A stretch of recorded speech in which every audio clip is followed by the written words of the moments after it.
Socialistes et Républicains. Je rappelle que vous avez 2 minutes, réplique comprise. Merci, Monsieur le Président.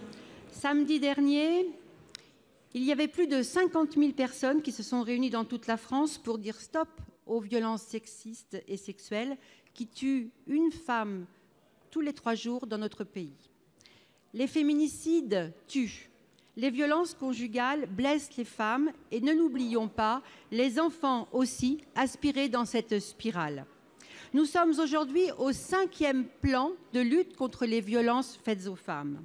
Et concernant les violences conjugales, la mise en sécurité des femmes se concrétise par l'hébergement et l'accompagnement des victimes et de leurs enfants qui doivent quitter le domicile conjugal. Ces missions sont aujourd'hui remises en cause par les trop faibles moyens. Les associations ont tiré les sonnettes d'alarme. Saturation des dispositifs de maraude auprès des femmes, saturation du 115 et des centres d'hébergement de réinsertion sociale, les CHRS. La mise en sécurité inconditionnelle, immédiate et continue n'est pas assurée. Cette situation affaiblit les engagements du président de la République qui, en novembre dernier, déclarait grande cause nationale les luttes contre les violences faites aux femmes. Alors, Madame la Ministre, pouvez-vous nous affirmer que le budget dédié à l'hébergement va être sanctuarisé en 2019 ? Pour vous répondre, la parole est à Mme Schiappa, secrétaire d'État chargée de l'égalité entre les femmes et les hommes. Vous avez la parole. Merci, Monsieur le Président, Mesdames et Messieurs les sénateurs et sénatrices. Madame la sénatrice Michèle Meunier, d'abord, je voudrais rappeler que le budget du programme 137 du budget de l'État, donc celui qui est consacré aux droits des femmes, a été cette année, pour la première fois, exécuté à 100%.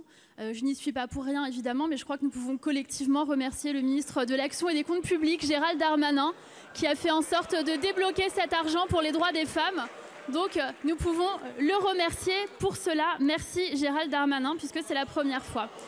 Nous avons par ailleurs lancé avec Muriel Pénicaud, la ministre du Travail, 1 million d'euros pour les partenaires sociaux et pour les associations qui portent des projets contre les violences sexistes et sexuelles au travail. Et le Premier ministre, Édouard Philippe, a lancé et financé depuis Matignon une grande campagne avec 4 millions d'euros pour interpeller les témoins de ces violences sexistes et sexuelles. Sur 2019, c'est 530 millions d'euros que l'État consacrera à l'égalité entre les femmes et les hommes. C'est un record historique. Sur 2018, nous avons augmenté considérablement un certain nombre de budgets d'associations. Le mouvement d'Uni qui accompagne des personnes prostituées, plus 150 000 euros, il a été doublé. Le collectif féministe contre le viol, plus 60 000 euros et ensuite plus 100 000 euros. Le planning familial, plus 100 000 euros, c'est plus de 40%. Excision, parlons-en, plus 300% pour accompagner un plan voulu par le Premier ministre pour lutter contre l'excision. La fédération GAMS, multipliée par 2. Toutes les subventions nationales pour les associations qui luttent contre les violences sexistes et sexuelles sont soit maintenues, soit augmentées. En moyenne, c'est plus 21,3% d'augmentation à ces associations. Le 3919, plus 120 000 euros, etc., etc. Bien sûr, le gouvernement va mesurer l'efficacité de ces actions fléchées, mais j'ajoute que sur l'hébergement, Madame la sénatrice, vous avez raison, nous avons des progrès à faire et nous ferons ce travail ensemble pour faire en sorte d'assurer un hébergement à toutes ces femmes. C'est pour ça que nous créons une plateforme de géolocalisation de ces hébergements d'urgence pour mettre, si vous me permettez cette expression, la demande et l'offre, l'existant de ces hébergements en face et mettre en sécurité l'ensemble de ces femmes. Je vous remercie. Madame Meunier.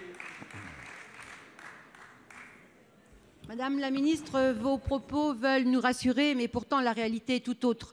Dans mon département, en Loire-Atlantique, Solidarité Femmes a vu ses crédits de nuitées d'hôtel diminuer de moitié en 2018, ce qui représente 50 femmes et une centaine d'enfants qui se sont vus sans solution, si ce n'est parfois de retourner auprès de leur mari ou ex-compagnon violent.